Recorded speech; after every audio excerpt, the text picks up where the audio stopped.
Tunay na si Sofia ang sagisag ng pag-ibig at binihag ni Grace ang mga pandama sa kanyang kaakit-akit na presensya. Ipinanganak na may likas na magnetismo. Ang nakamamanghang sorceress na ito ay perpektong naghahabi ng sensualidad at pagiging sopistikado sa kanyang tapiserya.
Sa isang titig na maaaring matunaw ang pinakamalamig na mga puso, ang mga mata ni Sofia ay nagpapakita ng isang lalim na higit sa kagandahan na nag-aalok ng isang sulyap sa kaluluwa ng isang babaeng yumakap sa kanyang sariling atraksyon.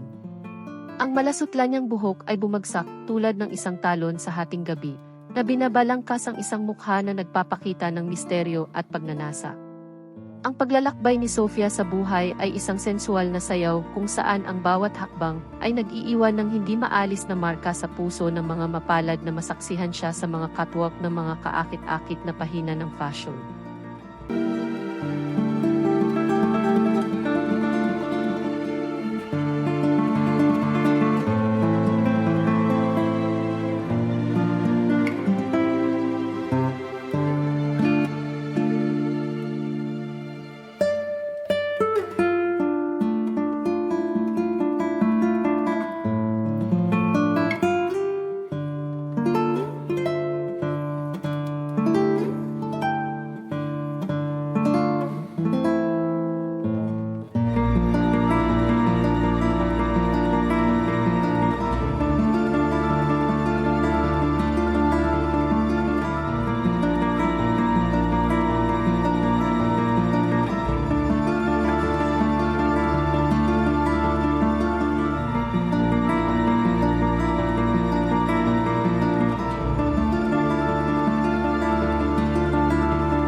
Madali siyang bumaling sa isang hindi maikakaila na sensualidad na nag-iiwan sa mga humahanga, ngunit sa kabila ng lens, ang katanyagan ni Sofia ay umaabot sa larangan ng talino at karisma. Ang kanyang boses, isang melodic symphony na sumasalamin sa init at pagiging sopistikado, ay naghahabi ng mga kwento ng isang buhay ng karanasan at isang espiritu na tumangging makulong sa mundo ni Sofia Beverly.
kanyang sensualidad ay hindi lamang panandalian, ngunit isang paraan ng pagiging, isang pagdiriwang ng lakas ng pagkababae, at kinakatawan niya ang pinakadiwa ng isang modernong mangkukulam na nag-iiwan ng isang hindi maalis na marka sa kanbas ng panahon, kung saan nakasulat ang bawat kabanata ng kanyang buhay.